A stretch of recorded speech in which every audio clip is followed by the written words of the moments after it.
అప్పుడు ఈ దూత ఆలోచించి ఈ రెండు చేతులు ఆమె చెంపల కింద ఉంచి ఆమె కన్నుల్లో నుండి కారుతున్న కన్నీటి బిందువులు ఈ చేతిలో అలా పట్టుకొని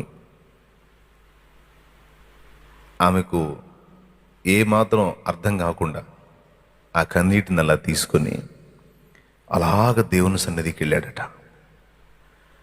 అలాగ దేవుని సన్నిధికి వెళ్తే అల్లంత దూరంలో ఆ దూత ఉండగానే శబాష్ అన్నాడట దేవుడు. దేవునికి స్తోత్రం కలుగును గాక. శబాష్, సరిగ్గా ఆలోచించావు నాయన, నువ్వు అనుకున్నది నిజమే. భూమండలాన్ని నిర్మించిందే నా బిడ్డల కోసం. నా బిడ్డల విషయంలో నేను చాలా తీవ్రంగా ఉంటాను. నా బిడ్డల విషయంలో నేను చాలా పట్టింపు కలిగి ఉంటాను. ముఖ్యంగా వాళ్ళు దుఃఖపడితే నేను తట్టుకోలేను. వాళ్ళ కన్నీళ్ళు నాకు చాలా విలువైనవి.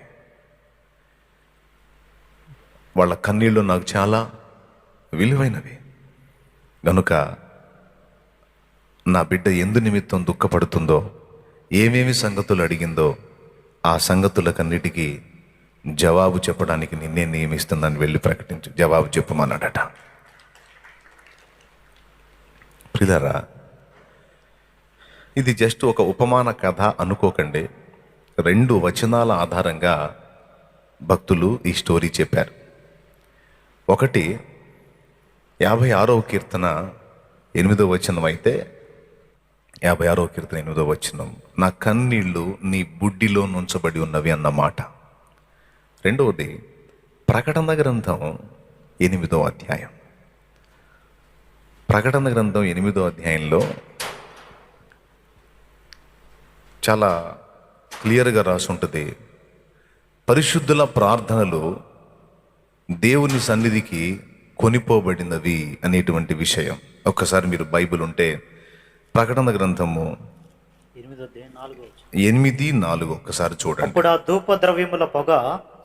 ధూపద్రవ్యముల పొగ పరిశుద్ధుల ప్రార్థనలతో కలిసి దూత చేతిలో నుండి పైకి లేచి దేవుని సన్నిధిని చేరెను. ఆ దూత ధూపార్తిని తీసుకుని బలిపీఠము పైన నిప్పులతో దానిని నింపి భూమి మీద పడవేయగా ఉరుములు, ధ్వనులు, మెరుపులు, భూకంపమును కలిగను. దూత చేతిలో నుండి లేచి, ఆ ధూపద్రవ్యముల పొగ దూత చేతిలో నుండి లేచి, అక్కడ ధూపద్రవ్యములు పరిశుద్ధుల ప్రార్థనలతో కలిపి దేవుని సన్నిధికి పంపడం జరిగింది.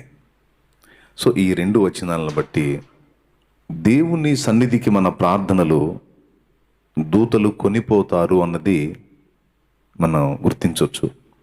అంతేకాకుండా మన కన్నీళ్ళు దేవుడు సీరియస్గా తీసుకుంటాడు, పట్టించుకుంటాడు, వాటిని గుర్తు రాసుకుంటాడు, అంతేకాదు దాచుకుంటాడు అనేది కూడా నిజమే, లేఖన సత్యమే, అబద్ధం కాదు. ఆయనకి మనం ఏడిస్తే కొంచెం బాధ. కాబట్టి మనం చేసినటువంటి భారభరితమైన ప్రార్థన, మనం కార్చిన కన్నీరు దేవుని సన్నిధిలో జ్ఞాపకార్థంగా ఉన్నాయి. వాటిని మర్చిపోయి పట్టించుకోకుండా ఉండటానికి ఆయన అన్యాయస్తుడైన దేవుడు కాడు. ఖచ్చితంగా ఆయన న్యాయం చూపుతాడు, మన విజ్ఞాపనకు నిశ్చయంగా జవాబిస్తాడు. అది ఈ ఒక్క సంగతి గురించే కాదు, మనం చేసేటువంటి ప్రార్థన విజ్ఞాపనలు మనకు క్షేమకరమైనవై ఆయన చిత్తానుసారమైనవైతే తప్పకుండా నెరవేరుస్తాడు. యోహాను రాసిన మొదటి పత్రిక 5వ అధ్యాయం 14వ వచనంలో, ఆయనను బట్టి మనకు కలిగిన ధైర్యం ఏమనగా, ఆయన చిత్తానుసారముగా మనము ఏమి అడిగినను ఆయన మన మనవి ఆలకించునన్నది అంటాడు. ఆయనను బట్టి మనకు కలిగిన ధైర్యం ఒకటి ఉంది, ఏంటంటే ఆయన చిత్తానుసారంగా మనం ఏది అడిగినా తప్పనిసరిగా ఆయన మన ప్రార్థన ఆలకిస్తాడు అని. మీరు ఎప్పుడు ఏ సందర్భంలో దేని గురించి మీరు ప్రార్థించినా ప్రార్థన దేవుని చెంతకు వెళుతుంది. ఎందుకంటే మీకు ఇంకొక విషయం కూడా చెప్పాను నేను, ప్రార్థన దేవుని సన్నిధికి చేరకుండా అడ్డగించేది మన దోషములు. సో ఆ దోషములను మనం ఒప్పుకొని క్రీస్తు రక్తంలో కడగబడి పరిశుద్ధపరచబడి విజ్ఞాపన చేసినట్లే తప్పకుండా దేవుని చెంతకు చేరుతుంది. ఎప్పటికి చేరుతుంది అనుకోవద్దు. దానియేలు ఆ దర్శనం యొక్క భావం తెలుసుకోవాలనని నీ మనసు నిలిపిన ఆ దినమందు, ఎప్పుడైతే దాని భావం నాకు కావాలి, దాని గురించి నేను తెలుసుకోవాలని ఆలోచించి నాకు దాని విషయంలో జవాబిమ్మని నువ్వు మోకాళ్ళు ఉన్నావు చూడు, మనసు నిలిపావు చూడు, ఆ దినమందే నీ యొద్దకు వచ్చి దాన్ని వివరించవలెనని, దాని గురించి తెలియజేయవలెనని ఆజ్ఞ బయలుదేరాను. అయితే పారసీకుల అధిపతి 21 దినములు నన్ను అడ్డగించాడు. ప్రధాన దూత యగు మిఖాయేలు వచ్చి నాకు హెల్ప్ చేశాడు. ఇందును గూర్చి మరెవడూ కూడా తెగింపలేదు. మిఖాయేలు వచ్చాడు, ఇప్పుడు మిఖాయేలు వాడితో ఫైట్ చేస్తున్నాడు, నేను నీకు ఆన్సర్ తీసుకొని వచ్చానని గాబ్రియేల్ చెప్తాడు. దానియేలు గ్రంథం 10వ అధ్యాయం. ఇంట్రెస్ట్ ఉంటే గుర్తు రాసుకొని తర్వాత ధ్యానించండి.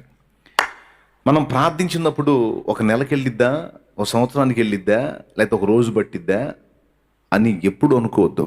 మన మోకాళ్ళుని ప్రార్థన చేసిన తక్షణమే దేవుని సన్నిధిని వినబడిద్ది. అపోస్తల కార్యం 10వ అధ్యాయం కూడా మీరు చూడగలిగితే, కొర్నేలి నీ ప్రార్థనలను నీ ధర్మ కార్యములు. అపోస్తల కార్యములు 10వ అధ్యాయము 4వ వచనం నుంచి దూత ప్రత్యక్షమై కొర్నేలితో మాట్లాడుతున్నాడు. ఇంచుమించు పగలు 3 గంటల వేళ. అతడు దూత వైపు తేరి చూచి భయపడి ప్రభువా ఏమని అడిగాను. అందుకు దూత, నీ ప్రార్థనలను నీ ధర్మ కార్యములను దేవుని సన్నిధికి జ్ఞాపకార్థముగా చేరినవి. అద్దుగో, నీ ప్రార్థనలను నీ ధర్మ కార్యములను దేవుని సన్నిధికి జ్ఞాపకార్థంగా చేరినవి. నువ్వు విజ్ఞాపన చేశావు, వచ్చింది. నువ్వు అనేకులకి చేసినటువంటి మంచి పనులు ఏవైతే ఉన్నాయో, మేలులు, అవన్నీ కూడా దేవుని సన్నిధికి వచ్చినాయి. అయితే ఈ మంచి పనులను బట్టి నువ్వు నిత్య జీవానికి రావు. ఈ మంచి పనులను బట్టి నువ్వు నిత్య జీవానికి రావు. నీవు నిత్య జీవానికి రావాలి అంటే కొన్ని సంగతులు నువ్వు వినాలి, కొన్ని మాటలు నువ్వు వినాలి, వాటిని విశ్వసించాలి. అప్పుడు నువ్వు అక్కడికి చేరగలుగుతావు. కాబట్టి నీవు నిత్య జీవము చేరున్నట్లు ఆ మాటలు నీకు చెప్పటానికి సీమోను పేతురు అనే వ్యక్తి ఉన్నాడు. ఆయన ఫలాని ప్రాంతంలో దిగున్నాడు. అక్కడికి మనుషుల్ని పంపి నీ దగ్గరకు ఆయన ఆహ్వానించు. ఏ మాటల చేత నీవు రక్షణ పొందుదువో ఆ మాటలు అతడు నీకు తెలియజేయును అన్నాడు దేవుడు. సో కొర్నేలి ప్రార్థించిన వెంటనే దేవుని దగ్గరికి ఆ ప్రార్థనలు చేరినాయని అపోస్తల కార్యంలో సాక్ష్యం ఉంది. కాబట్టి భక్తులు ప్రార్థించినప్పుడు వారం, నెల, సంవత్సరం అక్కడికి చేరేదానికి టైం తీసుకోవద్దు. ప్రార్థన వెంటనే చేరిద్ది. కాకపోతే ఆన్సర్ వచ్చేటప్పటికీ ఆయన సంకల్ప ప్రకారం, ఆయన టైం ప్రకారం, ఆయన నిర్ణయ కాల ప్రకారం ఆన్సర్ ఇస్తాడు. మనం అడిగింది తక్షణమే ఇవ్వాల్సిందైతే వెంటనే ఆన్సర్ ఇస్తాడు. కొద్దిగా టైంలో ఇవ్వాల్సి ఉంటే టైం తీసుకుంటాడు. కొన్ని ప్రార్థనలకి కొంచెం కాలం, కొన్ని ప్రార్థనలకి దీర్ఘకాలం, కొన్ని ప్రార్థనలకి మనం వెళ్ళిన తర్వాత కూడా జవాబు వస్తుంది. విచిత్రం. ఒక్కటి మనం గుర్తుపెట్టుకుంటే చాలు, మనం దేవుని దగ్గరకు చేరిన మన ప్రార్థనలు దేవుని దగ్గర జ్ఞాపకార్థంగా అలానే ఉంటాయి. మనం ఉన్నప్పుడు కొన్నిటికి జవాబు ఇస్తాడు. మనం అడిగిన క్షణానే ఇస్తాడు. కొన్ని ఒక రోజులో ఇస్తాడు, వారంలో ఇస్తాడు, 2 రోజుల్లో ఇస్తాడు, నెలలో ఇస్తాడు, సంవత్సరంలో ఇస్తాడు. అబ్రహాంకి 25 ఏళ్ళకి ఇచ్చాడు. ఆ యొక్క అవసరతను బట్టి, ఆ స్థితిగతులను బట్టి, నిర్ణయ కాలాన్ని బట్టి. కొన్ని ప్రార్థనలకైతే, భక్తులు చేసిన ప్రార్థనలకి, ఒక భక్తుడు తను దాదాపు 40 సంవత్సరాలు దేవుని పరిచర్య చేశాడట. అన్ని సంవత్సరాలు తనకు దేవుడు జ్ఞాపకంలోకి తెచ్చిన ప్రతిసారి తన స్నేహితుని గురించి ప్రార్థన చేశాడంట. చాలామందిని అతను రక్షణలో నడిపించాడు. ఒక స్నేహితుని కోసం దాదాపు అనేక సంవత్సరాలు ప్రార్థన చేశాడు, కానీ అతడు మారలేదు. ఈ దైవజనుడు కన్ను మూసేటప్పుడు అక్కడ ఉన్నటువంటి సమీపస్తుల్ని పిలిచి, ప్రభు నన్ను పిలుస్తున్నాను, నేను వెళ్ళిపోతున్నాను. దేవుని కృపను బట్టి నేను చేసిన చాలా ప్రార్థనలకి నేను జవాబు పొందాను, చాలా ప్రార్థనలకు నేను ఆన్సర్ పొందాను. దేవుడు నాకు నేను అడిగిన న్యాయమైన ప్రతి విజ్ఞాపన ఆలకించి జవాబిచ్చాడు. ఒక్కడు మిగిలిపోయాడు. నా స్నేహితుడు ఫలానా పేరు కలిగిన వాడు ఒక్కడు మిగిలిపోయాడు. ఆ ఒక్కడు కూడా రక్షణలోకి వస్తే నేను ఎంతో సంతోషించి ఉండేవాడిని. కానీ అతను ఇంకా ప్రభువుని తెలుసుకోలేదు. తెలుసుకుంటే నేనుండే స్థలానికి అతడు వస్తాడు, లేకపోతే నరకాగ్నికి వెళ్తాడు. గనుక నేను చనిపోయాను, నేను కన్ను మూసాను అనే వార్త అతనికి తెలిస్తే తప్పకుండా నన్ను చూడటానికి అతను వస్తాడు. ఒకవేళ అతను దూరంలో ఉన్నాడు, నా బాడీని చూడటానికి అతనికి టైం దొరకకపోతే కనీసం నా సమాధి చూడటానికైనా అతను వస్తాడు. అతని పేరు ఫలానా అని చెప్పి, ఇంతకీ నేను కన్ను మూసిన తర్వాత నన్ను సమాధి చేస్తారు కదా, ఆ సమాధి మీద ఒక సమాధి పలక పెడతారు కదా, దాని మీద ఏం రాస్తారు అని అడిగాడు. ఏం రాస్తామయ్యా, మీ పేరు, పుట్టిన తేదీ, కన్ను మూసిన తేదీ, దేవుని వాక్యం, అంతే కదా, ఎవరికి రాసినా అన్నాడు అక్కడ ఉన్నటువంటి వాడు.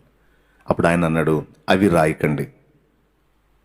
మరేం రాయాలి అంటే, నా ఫ్రెండ్ పేరు రాయండి, అతను ఎవరి కోసం అయితే ప్రార్థన చేశాడో ఆయన పేరు రాయమన్నాడు. ఈ పేరు కలిగిన వ్యక్తి కోసం ఈ సమాధిలో నిద్రించుచున్నటువంటి ఈ వ్యక్తి ఎన్ని సంవత్సరములు ప్రార్థించాడు. ఆయన కన్ను మూసేటప్పుడు కూడా ఈ వ్యక్తి యొక్క రక్షణ గురించే పరితపించి కన్ను మూసాడని రాయండి అన్నాడు. చూడండి ఎంత వీరుడో.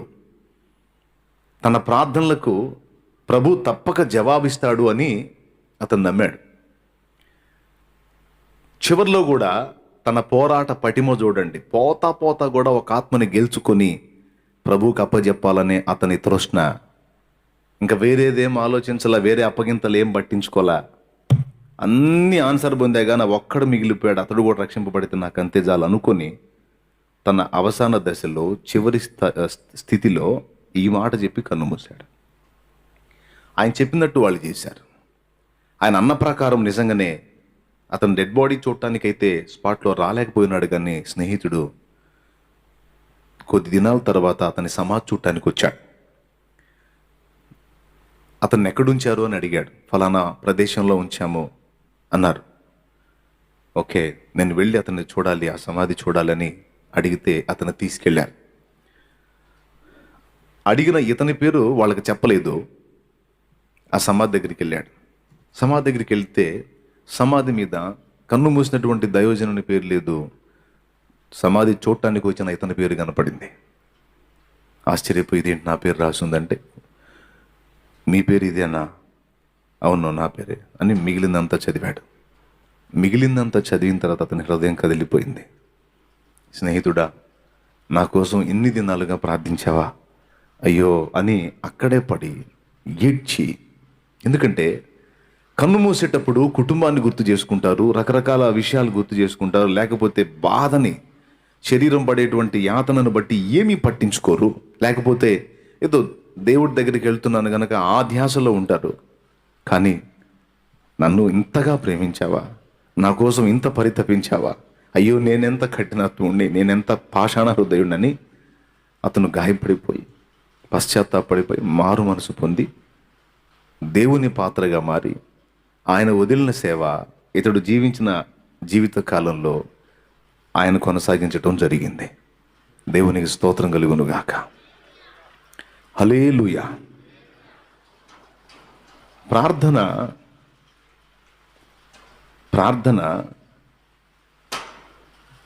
చచ్చిపోదు. ప్రార్థన చచ్చిపోదు. ప్రార్థించినటువంటి వ్యక్తి కన్ను మూస్తాడేమో, కానీ అతడు చేసిన ప్రార్థనకు చావు లేదు. అది ఖచ్చితంగా జవాబు పొంది తీరుతుంది. అలాగే కొన్ని ప్రార్థనలకు తక్షణమే జవాబు రావచ్చు, కొన్నిటికి కొద్దిగా ఒక 2 days 3 days టైం తీసుకోవచ్చు, కొన్ని ప్రార్థనలకు వారం పట్టొచ్చు, కొన్ని ప్రార్థనలకు నెల పట్టొచ్చు, కొన్ని ప్రార్థనలకు 3 నెలలు పట్టొచ్చు, కొన్నిటికి 6 నెలలు, కొన్నిటికి సంవత్సరం, కొన్నిటికి అనేక సంవత్సరాలు. కొన్ని ప్రార్థనలకు మనం కన్ను మూసిన తర్వాత కూడా ఆన్సర్ రావచ్చు. విచిత్రం ఏంటంటే కొన్నిసార్లు ప్రార్థన చేసి మనం మర్చిపోతాం, కానీ మనం చేసిన ప్రార్థనలు దేవుడు మర్చిపోడు, గుర్తు రాసి పెట్టుకుంటాడు. ఎందుకంటే నేను పొందుతున్నటువంటి జవాబుల్లో చాలా వరకు గతంలో ఎప్పుడో చేసినటువంటి ప్రార్థనలకు ఇప్పుడు జవాబులు పొందుతున్నాయి. కొన్ని చూసి ఆశ్చర్యపోతున్నాను నేను. అంటే చేసిన నేను మర్చిపోయాను, కానీ అవి ఆలకించిన నా దేవుడు ఆ ప్రార్థనలు మర్చిపోలా, ఆయన హృదయంలో పెట్టుకున్నాడు అవన్నీ.